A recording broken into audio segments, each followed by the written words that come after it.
Good evening. Good evening, good evening, good evening, wherever you are. Pray you're having a blessed moment in space and time. And I want to just thank you for tuning in. This is Amuna Israel doing double time. Doing double time on the Lev project. You know, it's always interesting. You have to learn, or as we go forward, we say things and then we have to keep it up.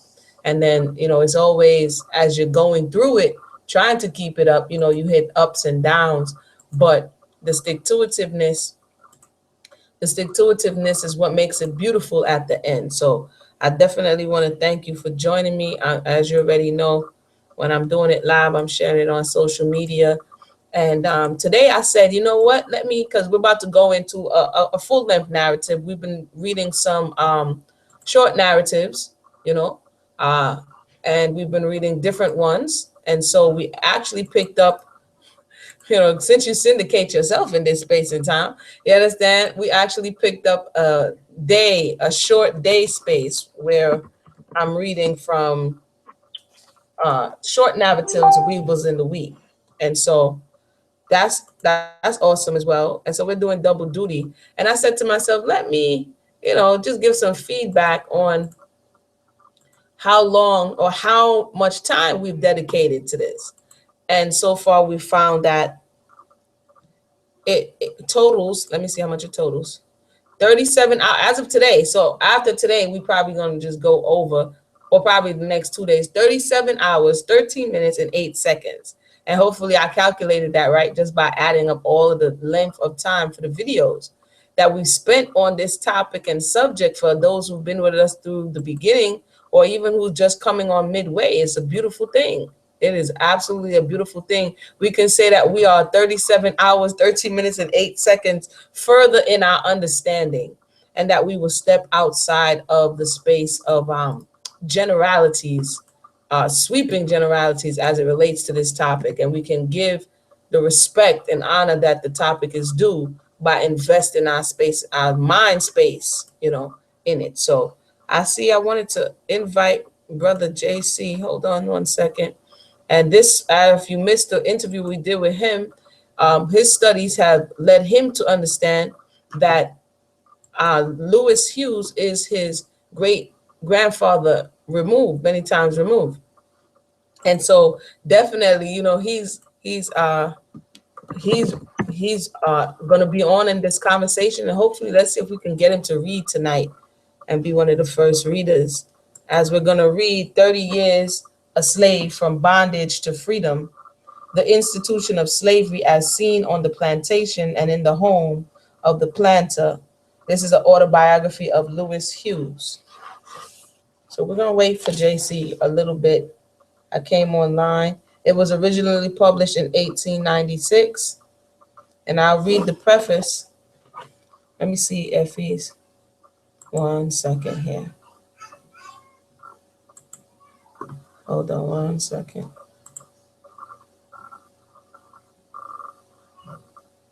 All right,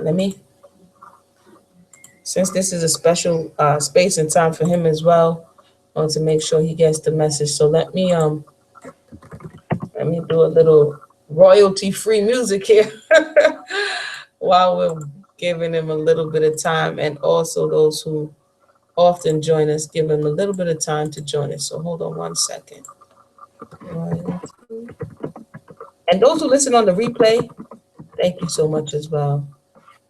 Thank you so much for commenting, sharing, liking, subscribing, and all that beautiful stuff. So let's get a little bit of something here while we are waiting.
All right. All right. I know y'all must be like, that's some wild music you playing there, Muna. But it's all good. Hold on one second. Can we be heard? I'm hearing a little bit of feedback. Brother JC, are you in the building? I think that's coming from Brother JC Mike. I see you, but I don't hear you. It's like a buzzing sound. Is everything good with your mic? Ah, there we go. Can you? Yeah, that's better. It was like I, a broadcast signal, like, I'm like, what in the world? I don't know what's going on. My something wrong with my headphones, I believe. Okay. Well, I want to thank you for joining us. As I said, preface this conversation that this is going to be, for me, historic, in the Lev Project, as we fledgling Lev Project, to have on board one of the ancestors of the person who actually wrote the narrative. So, this is a beautiful, beautiful thing. And hopefully, if you're willing, we could start off the narrative with your voice. Sweet, I'm down. All right. Yeah. So if you have the text, we could start off. I always like to read the preface, so we could definitely start off with the preface, and then the mic is yours. Okay, I'm ready. All right. Ready? Yep. Okay. 30 years a slave, from bondage to freedom. The institution of slavery as seen on the plantation and in the home of the planter. Autobiography of Lewis Hughes. Published in Milwaukee, Southside Printing Company, 1897. The Institute of Human Slavery, as existed in this country, has long been dead, and happily for all the sacred interests which it which it what is it? Hold on. And which it assailed. There is for no there is for no resurrection. It may therefore be asked to what purpose is the story of which follows. The experiences of one person under that dead and accursed institution. To question if it be asked, it may be answered that the narrator present his story in compliance with the suggestion of friends, and in the hope that may add something of accurate information regarding the character and influence of an institution which for 200 years dominated the country, exercising uh, a potent but baneful influence in information of its social slavery slavery and industrial structures, in which finally plunged into the most stupendous civil war which the world has ever known. As the enlightenment of each generation depends upon the thoughtful study of history of those that have gone before it.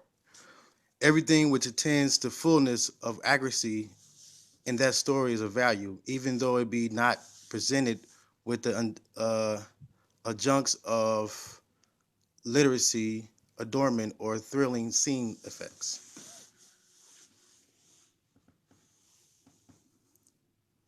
Hello?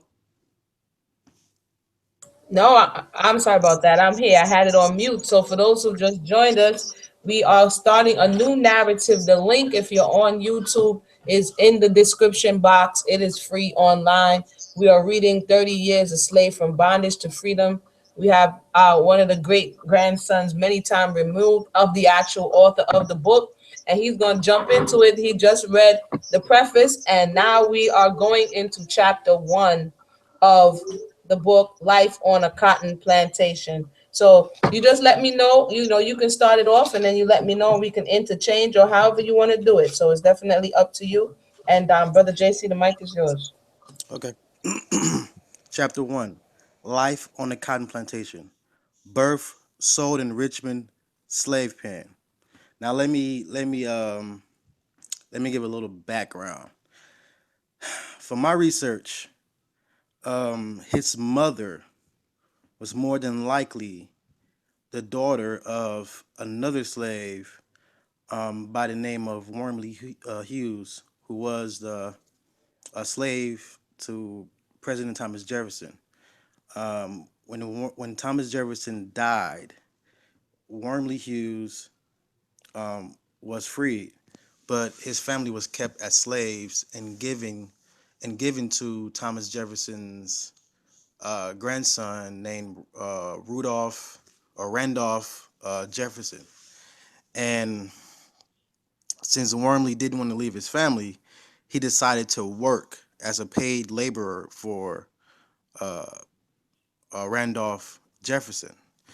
Um, to make a long story short, he had 8 kids. Four of them ended up getting sold regardless. Uh, one son and 3 daughters. From my research so far, I'm thinking that one of Wormley's daughters who got sold was bought by John Martin. Her name was Louise Hughes. So that's where I'm at now in my research. They make no mention in this book of that or in any other records. That's just my personal research. But here we go. I was born in Virginia in 1832 near Charlottesville in the beautiful valley of Ravenna River. My father was a white man and my mother a negress, the slave of one, John Martin. I was a mere child, probably not more than six years of age. I remember my mother, 2 brothers, and myself were sold to Dr. Lewis, a practicing physician in the village of Scottsville. We remained with him about 5 years when he died. And in the settlement of his estate, I was told to one, Washington Fitzpatrick, a merchant of the village. He kept me a short time when he took me to Richmond by way of a canal boat, expecting to sell me. But as the market was dull, he brought me back and kept me some 3 months longer. When he told me he had hired me out to work on the canal boat running to Richmond and to go to my mother and get my clothes ready to start on the trip. I went to I went to her I went to her as directed, and when she had made ready my bundle, she bade me goodbye with tears in her eyes, saying, "My son, be a good boy, be polite to everyone, and always behave yourself properly." It was sad. It was sad to her to part with me, though she did not know that she would never see me again. For my master had said nothing to her regarding his purpose, and she only thought, as I did, that I was hired to work on the canal boat, and that she and that she should see me occasionally. But alas, we never met again. I can see her. I can see her form still, as when she bade me goodbye. That parting I can never forget. I ran off from her quickly as I could as I could after her parting words, for I did not want her to see me crying. I want I went to my master at the store, and he again told me that he had hired me to work on the canal boat and to go aboard immediately. Of the boat and trip and and the scenes along the route, I remember little. I only thought of my mother and me leaving her. Am I leaving her? When we arrived at Richmond, George George Pulling, a nigger trader, as we called, came to the boat and began to question me, asking me first if I could remember having had the chicken pox, measles, or whooping cough. I answered yes. Then he asked me if I did not want to take a little walk with him. You can take over. I already get emotional at this part. You can take over for a little while. I'll pick back up. That's more than understandable. Like I said, I'm only trying to even put my mind where you are. Just reading this and knowing that it's part of you. So that's definitely understandable, brother. I take over at this point. Um, Oh, I'll finish this little part before page 7. okay, I said no. Well, said he, we have to go. Your master sent you down here to be sold, and told me to come and get you and take you to the trader's yard, ready to be sold. I saw that he hesitated useless, so I at once obeyed him and went. okay, and I'll pick up from here. The next portion is a slave market. The trader's establishment consisted of an office, a large showroom, and a yard in the rear, enclosed with a wall of brick 15 feet high. The principal men of the establishment were the proprietor and the foreman when slaves were to be exhibited for sale. The foreman was called to the office by means of a bell, and an order given him to bring into the showroom all the slaves into the establishment. This was the work of but a few minutes, and the women were placed in a row on one side of the room, and the men on the other. Persons desirous of purchasing them passed up and down between the lines, looking the poor creatures over and questioning them in about the following manner: What can you do? Are you a good cook, seamstress, dairymaid? This to the women, while the men would be questioned as to their line of work. Can you plow? Are you a blacksmith? Have you ever cared for horses? Can you pick cotton rapidly? Sometimes the slave would be required to open his mouth that the purchaser might examine the teeth and form some opinion as to his age and physical soundness. And if it was suspected that a slave had been beaten a good deal, he would be required to step into another room and undress. If the person desiring to buy found the slave badly scarred by the common usage of whipping, he would say at once to the foreman, "Why, this slave is not worth much. He is all scarred up. No, I don't want him. Bring me in another to look at." Slaves without scars from whipping and looking well physically always sold readily. They were never left long in the yard. It was expected that all the slaves in the yard for sale would be neatly dressed and cleaned before being brought into the showroom. It was the foreman's business to see that each one was presentable. I'm sorry, that just reminded me like a job interview just now. Like they do dress up. Where I'm going, I'm about to go get a job, and they over here question, Right. "What can you do?" That's what it sounded like to me. That's exactly what it is.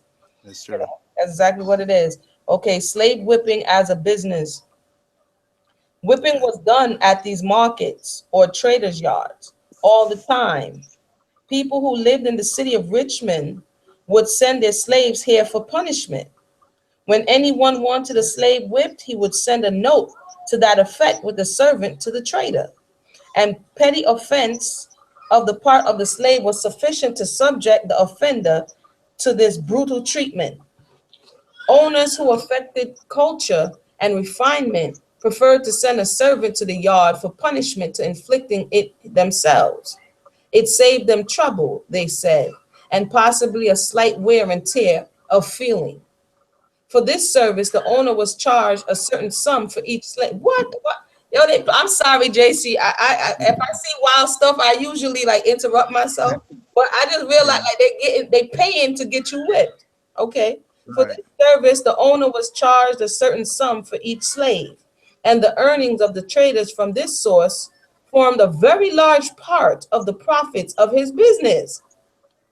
He was a professional slave whipper. The yard I was in had a regular whipping post to which they tied the slave and gave him 9 and 30.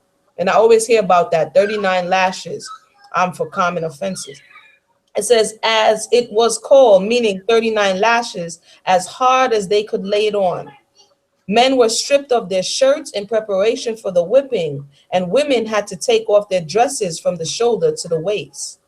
These whippings were not so severe as when the slaves were stripped entirely of their clothes, as was generally the case on the plantations where slaves were owned by the dozen. I saw many cases of whipping while I was in the yard. Sometimes I was so frightened that I trembled violently, for I had never seen anything like it before. Amen. That's 1 second.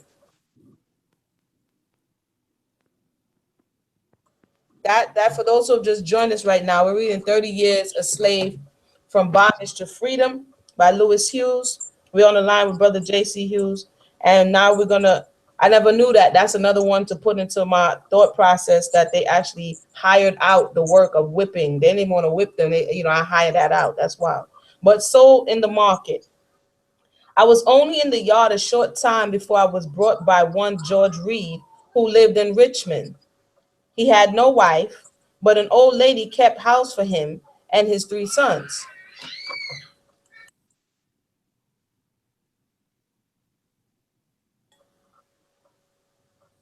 At this time, he had a place in the post office, but soon after I came there, he lost it.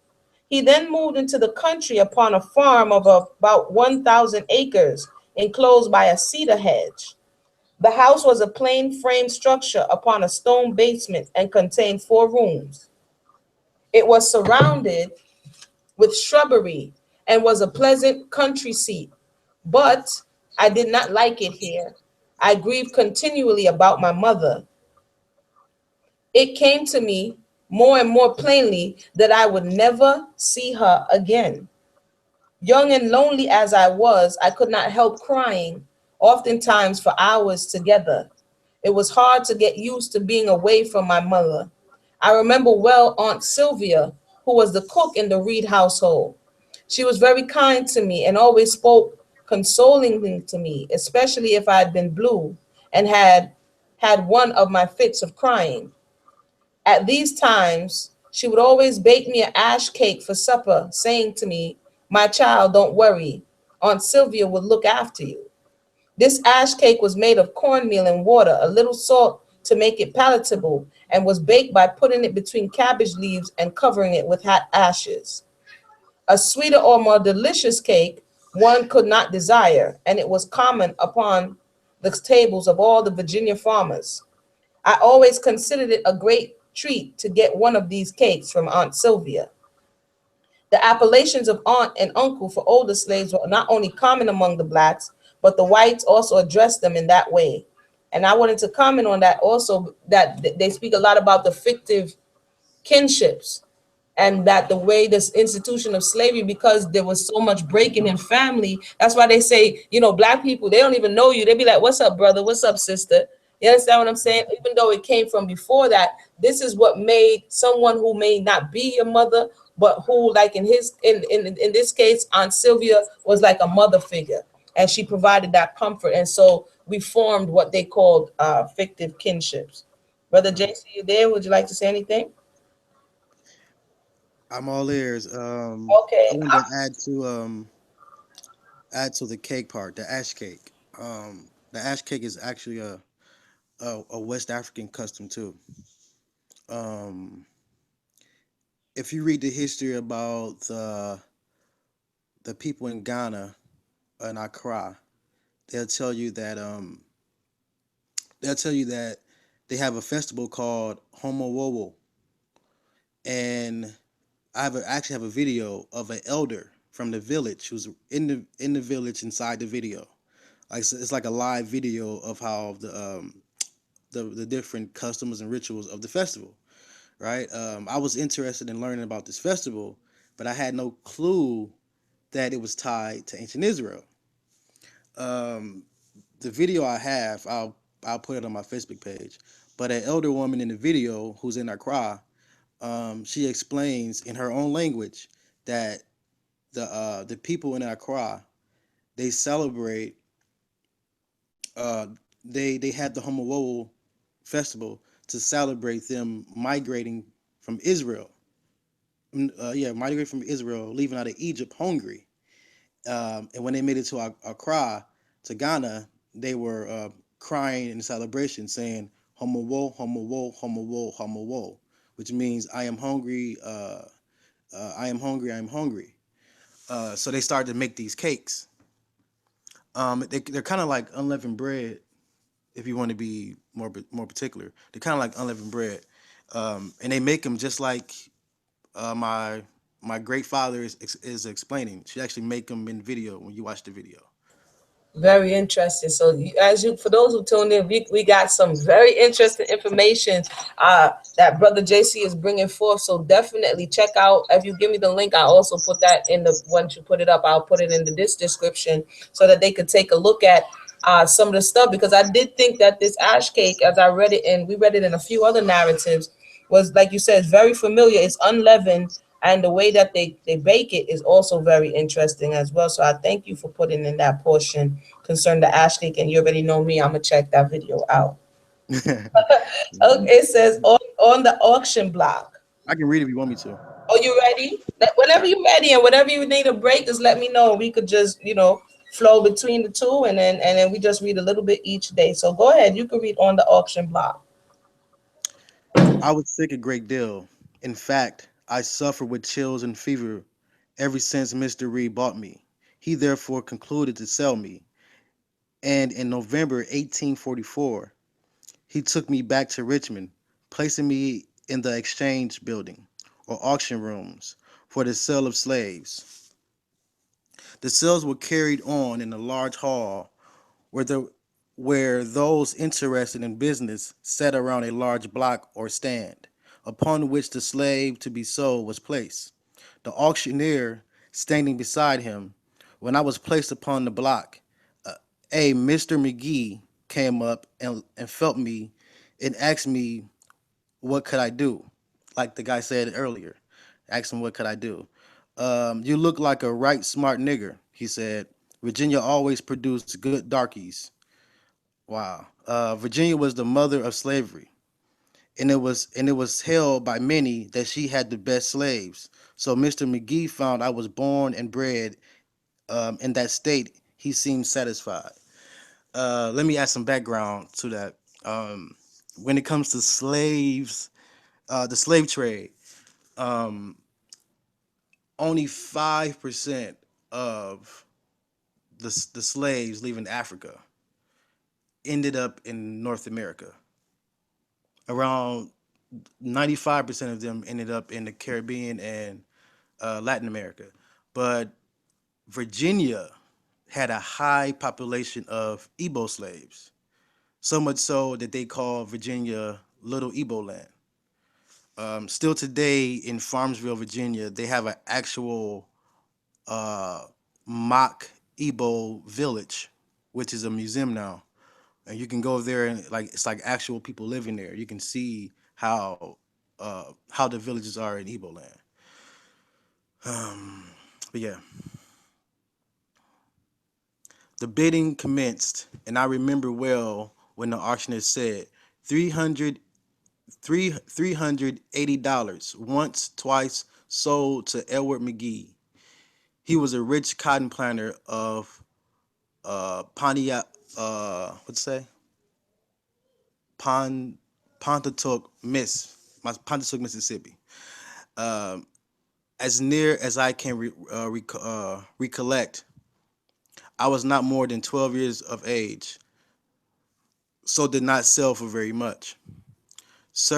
Prices of slaves. Servant women sold for $500 to $700, and sometimes as high as $800 when possessing extra qualifications. A housemaid, bright in looks, meaning fair-skinned, strong and well-formed, would sell for $1,000 to $1,200. Bright mulatto girls, well reserved in sewing and knitting, will sometimes bring a high as $1,800, especially if a Virginian or Kentuckian good blacksmith stole for $1, $600 to $800. When the slaves were put upon the block, they were always sold to the highest bidder. Mr. McGee, or boss, as I soon learned to call him, bought 60 other slaves before he bought me, and they were started in a herd for Atlanta, Georgia. On foot. I'm in Atlanta right now. That's crazy. Yeah, and you know, so many times we hear the narrative that just like cattle. I noticed that a lot of when a lot of the enslaved when then when they're narrating their story, they keep like in disbelief, like just like cattle. And so the verbiage that he's using for me is just reaffirming when I keep hearing them say that's exactly how they looked at and dealt with the transport. And I think for me at this time, if my research is correct, there was this, like they say, a second migration or a second huge selling from everybody, from a lot of people, not everybody, from the west, not from the west, from the east down south to go do cotton now. And so when this is when the cotton boom is happening, and they said a lot of people started showing up missing. You understand? And they started stealing people to sell them deeper into the south to now cultivate this cotton crop or this new cash crop when tobacco was no longer it and rice was too problematic. It's cotton, Louisiana, Georgia, all these places. Mississippi is about to get on and popping. So you wanted me to read the next one? I'll finish reading. Okay, go ahead. Started for cotton plantation. Boss, myself, and 10 others met them there. We then started for Pontotoc, Mississippi. On our way, we stopped at Edenton, Georgia, where Boss sold 21 of the 60 slaves. We then proceeded on our way, Boss by rail and we on foot or in the wagon. We went about 20 miles a day. I remember as we passed along, every white man we met was yelling, "Hurrah for Pope and Dallas." They were feeling good, for the election had given them the men that they wanted. The men who had us in charge joined with those we met in Hawaii. We were afraid to ask them the reason for their yelling, uh, as that would have been regarded as an in what's that word? Impertinence. Impertinent. Yeah, impertinence. Probably would have caused all to be whooped. Okay. Whipped. My home, Mississippi. At length, after a long and worrisome journey, we reached Pontotoc, McGee's home, on Christmas Eve. Boss took me into the house, onto the sitting room, where all the family was assembled, and presented me as a Christmas gift to the madam, his wife. Wow. My boss, as I remember him, was a tall, raw-boned man, but rather distinguished in looks, with a fine carriage, uh, brilliant intellect, and considered one of the wealthiest, most successful planners of his time. Mrs. McGee was a handsome, stately lady, about 30 years of age, brunette in complexion, faultless in figure, and impressious in manner. I think Imperious. imperious in manner. I think that I think they were Scottish descent. They were four children: Emma, Willie, Johnny, and Jimmy. All looked at me and thought I was a spry little fellow. I was very shy I was very shy and did not say much, as everything was strange to me. I was put to sleep that night on a pallet on the floor in the dining room, using an old quilt as a cup as covering. The next morning was Christmas, and it seemed to be a custom to have eggnog before breakfast. The process of making this was new and interesting to me. I was then whipped. I was I was then whipped the whites of eggs on a platter to to a stiff froth. The yolks were thoroughly beaten in a large bowl. Sugar and plenty of good brandy was added, and the whites of the eggs and cream were then stirred in. A little nutmeg grated on top of each glass when filled for serving. This was a delicious drink, and the best of all was there was plenty of it. I served this to all the family, and as there was always visiting relatives present, many glasses were required. And I found the tray so heavy I could hardly carry it.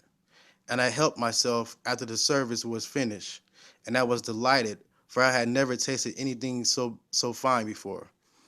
My boss told me I was my boss told me I was to wait on madam and do any errand necessary, intended and attended to the dining room.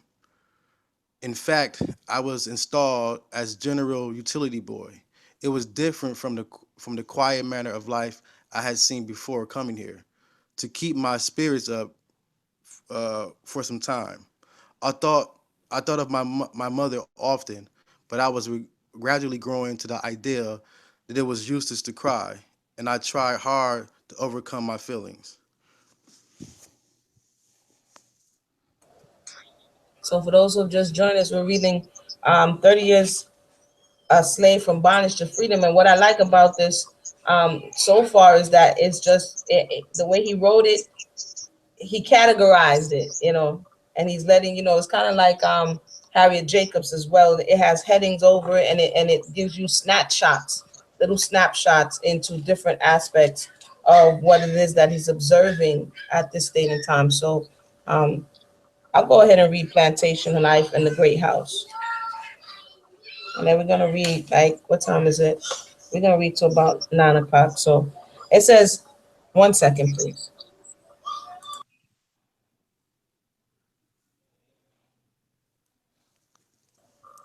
They be turned up over there.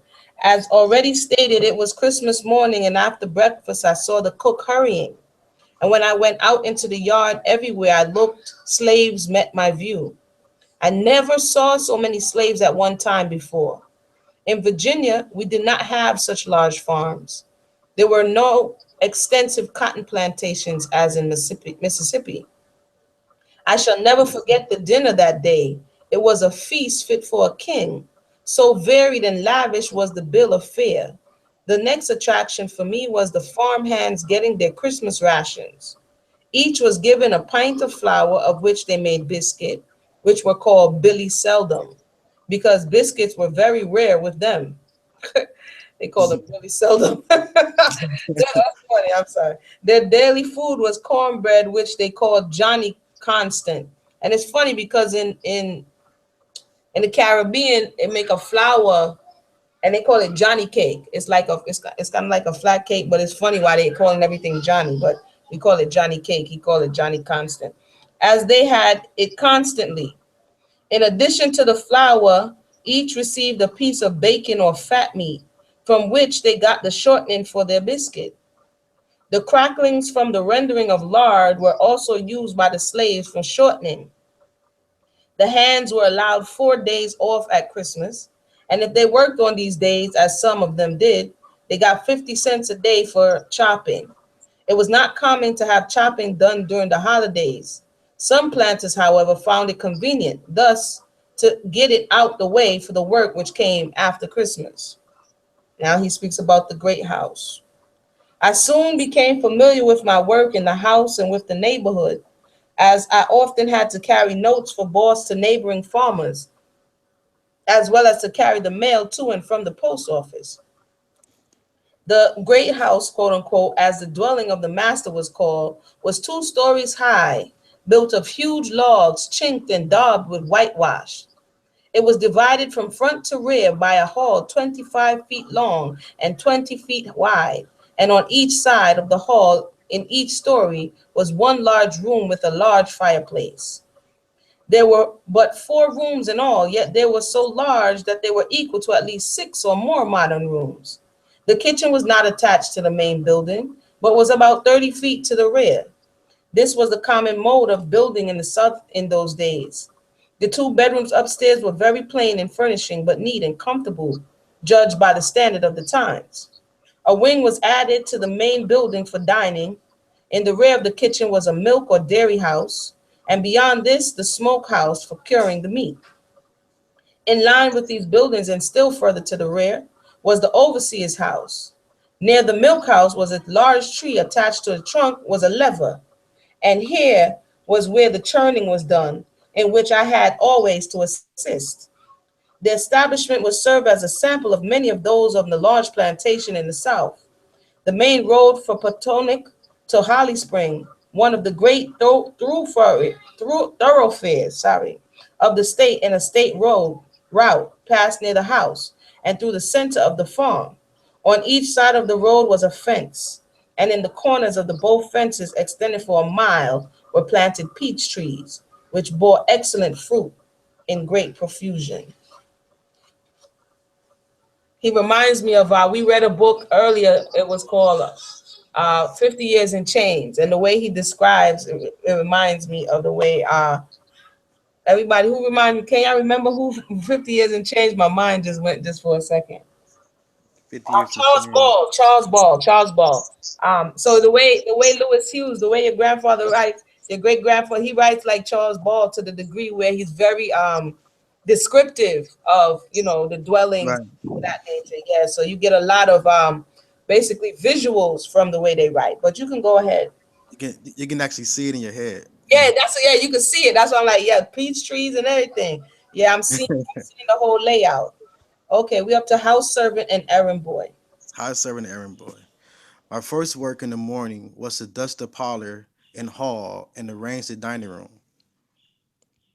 It came awkward to me at first, but after the maiden told me how, I soon learned to do it satisfactorily. Then I had to wait on the table, sweep the large yard every morning with the brush broom, and go for the mail once a week.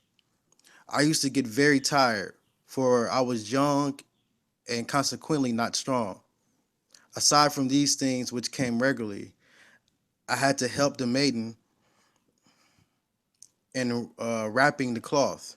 I dreaded this work, for I always got my ears boxed if I did not or could not do the work to her suit to suit her. She was always she was always she always made the wrap herself and put it in, and I had to hand her the thread as she put it through the yarn. I would get very tired of this work, and like any child wanted to be at play, but I could not remember that the madam ever gave me that privilege. Saddling the horse at first was troublesome to me, but boss was constant in his efforts to teach me, and after many trials, I learned the task satisfactorily. To the master, to the master, and to bring the horse to the door when he wished to go out for business or pleasure. Riding horseback was common for both ladies and gentlemen, and sometimes I would have to saddle 3 or more horses when boss and the madam, a friend or friends desired a ride. Bird, hunt, bird hunting parties were common and were greatly enjoyed by young people especially. Boss always invited some of the young people of the neighborhood to these parties, and they never failed to put in the appearance. Williams Bradford Freeman were the sons of rich planters, and were always participants in the sports. And their young lady friends their young lady friends joined it as onlookers. The young men singing and whistling to the birds. I in the meantime setting the net. As soon as I had got the net in order, they would approach the birds slowly, driving them into it. There was always a great laughter and excitement if they were successful in catching a fine flock.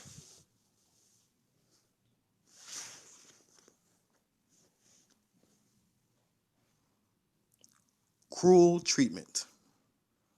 I was but a lad, yet I can remember when the cruel treatment I received. Some weeks seemed some weeks seemed I was whipped for nothing, just to please my mistress' fancy. Once, when I was sent to town for mail and had started back, it was so dark and rainy my horse got away from me, and I had to stay all night in town. The next morning when I got back home, I had severe whipping because the master was expecting a letter containing money and was disappointed in not receiving it that night. As he as he was going to a Panola to spend Christmas. However, the day came and all the family went except me. During the time they were gone, the overseer whipped me. Whip During the time they were gone, the overseer whipped a man so terribly that the bull whip that had wait. During the time they were gone, the overseer whipped a man so terribly with a bullwhip that I had to go for the doctor. And when Dr. Henningford, the regular family physician, came, he had said it was awful, such cruel treatment, and he complained about it. It was common for slaves to get it was common for a slave to get an over thrashing, that is, to be whipped too much. The poor man was cut up so badly all over all over the doctor made a brain poultice and wrapped his entire body in it. This was done to draw out the inflammation. It seems the slave had been sick and had killed a little pig when he became well enough to go work. As his appetite curbed hearty food, and he needed it to give him strength for his task. For this one act, comparatively trivial, he was almost killed. The idea never seemed to occur to the slaveholders that these slaves were getting no wages for their work, and therefore had nothing with which to procure what at times was necessary for their health and strength, palatable and nourishing food. When the slaves took anything, the masters called it stealing. Yet they were stealing the slaves time year after year. When Boss came home, he was called on by the town officials for the case he had been reported to them. Boss, however, got out of it by saying that he was not home when the trouble occurred. The poor slave was sick from his from his ill treatment some 4 or 5 months. But when he had recovered, there was running sore. Okay, see, you sound low. You sound low. You was just sound like you went low for a second. Can you hear me now? You You can hear was me? yeah, we can hear you now. You was at the poor slave. Okay. The poor slave was sick from his ill treatment some 4 or 5 months. And when he recovered, there was a running sore left on his body from the deep cuts of the whip, which never healed. I cannot forget how he looked. The sore was a sickening sight. Yet, when he was able to walk, he had returned to work in the field. I had not been to Pontotoc very long when I saw the hounds run a slave by name Ben Loin. Old Ben, he was called, ran away and had been gone a week when he was seen by a woman who told on him. And then I was sent to get the man who had trained dogs, or hounds, as they were called. The dogs ran the slave about 10 miles when they lost the track at a creek. But he was caught that night in a farmer's house getting something to eat.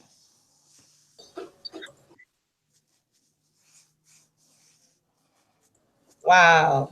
The it's always interesting to hear the level of cruelty, um and the psychology of it, you know.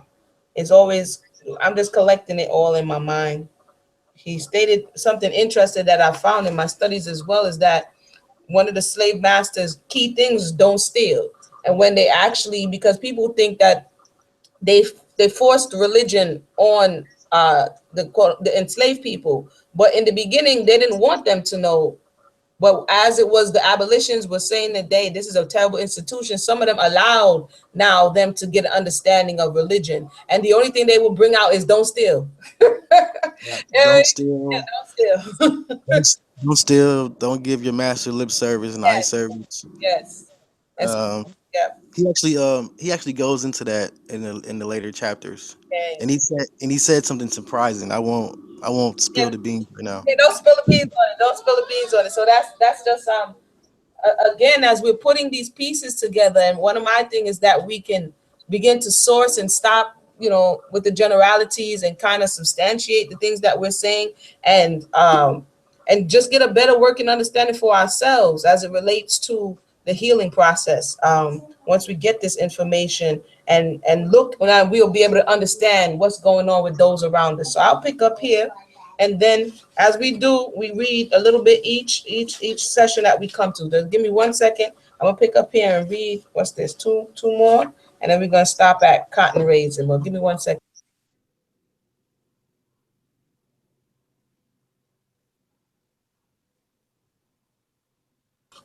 All right. Instruction in medicine. After some time, boss began to tell me the names of medicines and their properties. I liked this and seemed to grasp the idea very well. After giving me a number of names, he would make me repeat them. Then he would tell me the properties of each medicine name, how it was used and for what purpose, and how much constituted a dose. He would drill me in all this until I knew it, and in a short time, he would add other names to the list. He always showed me each medicine and name and had me smell and carefully examine it, that I might know it when seen again. I liked this and used to wish that I was as wise as my master. He was very precise, steady, and gentle in any case of sickness.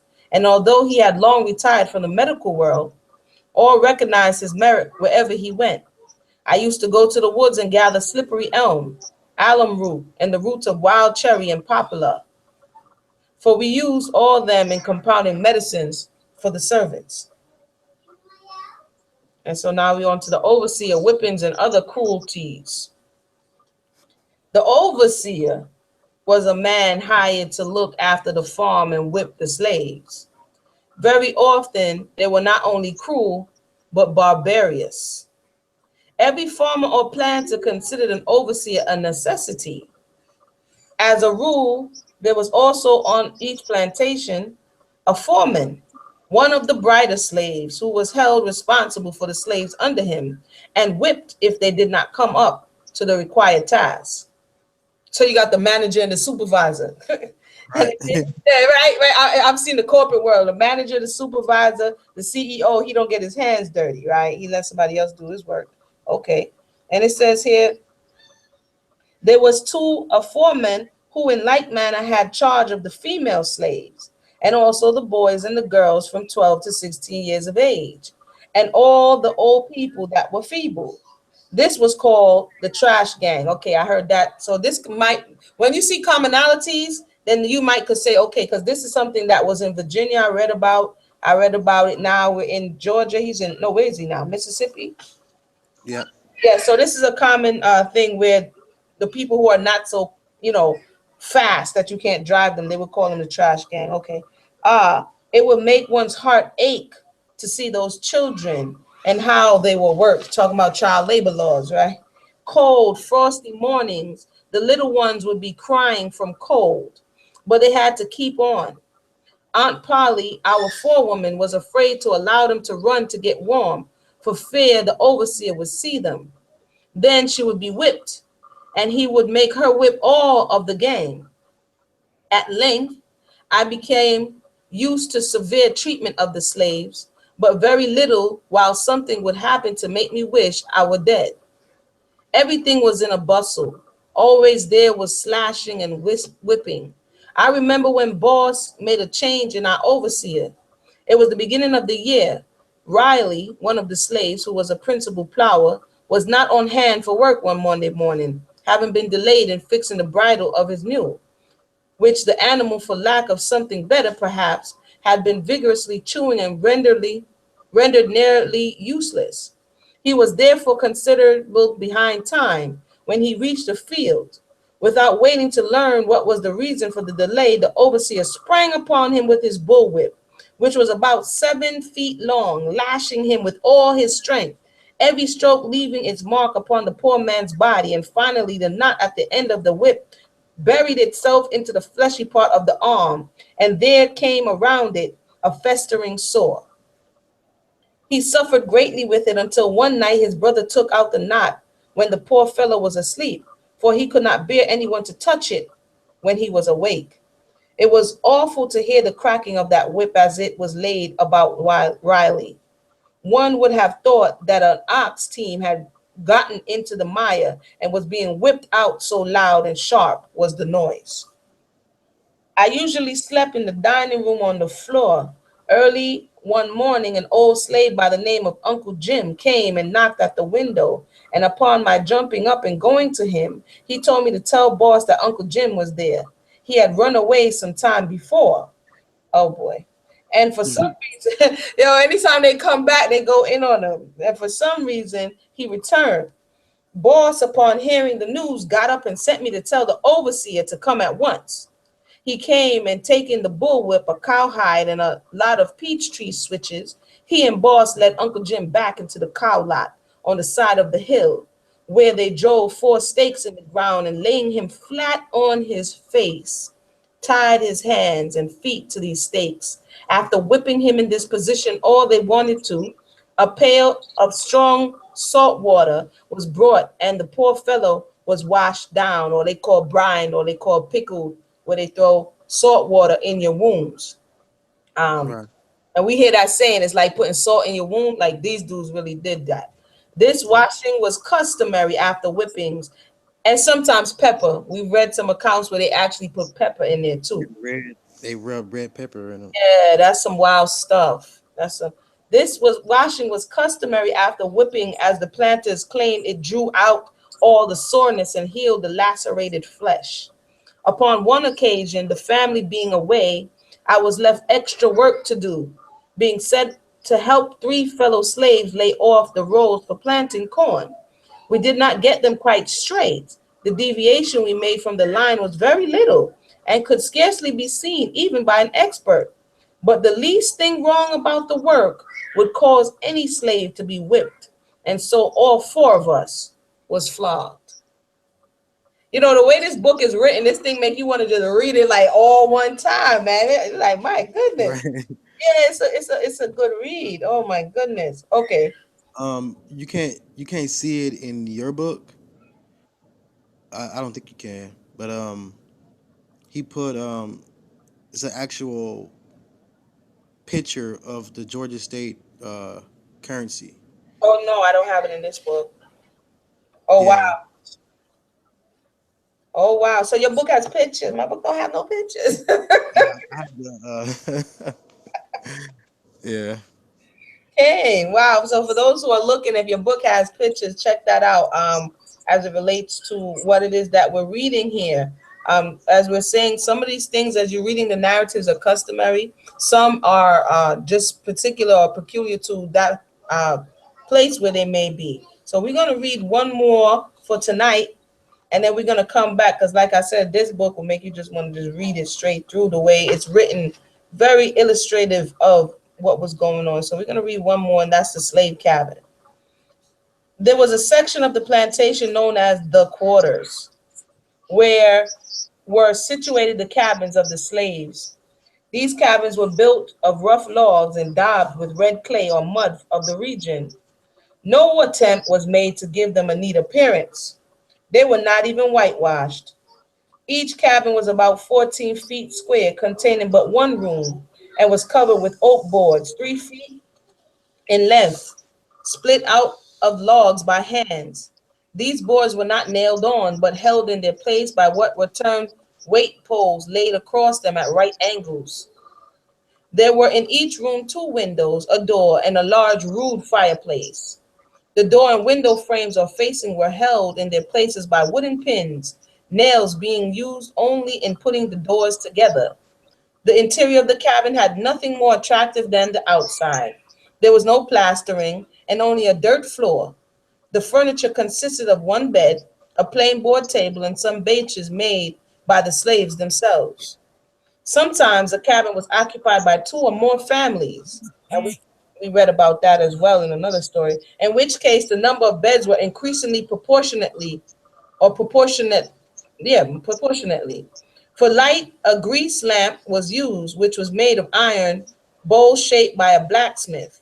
The bowl was filled with grease and a rag or a wick placed in it, one end resting on the edge for lighting. These lamps gave a good light and were in general use among the slaves. Tallow candles were a luxury never seen except in the great houses, quote unquote, of the planters. The only light for outdoors used by the slaves was a torch made by binding together a bundle of small sticks or splinters. So we're gonna stop there today. I want to thank Brother JC. Brother JC, what do you have to? I mean, I usually have a lot of comments, so I'm trying to reserve myself today. But what did you have to, or for the, because you did share as we were going along so far. Is there anything else that you would like to share with those who are listening, concerning the narrative or what you reread? Because I know you said you read it already. What you have reread thus far? Um,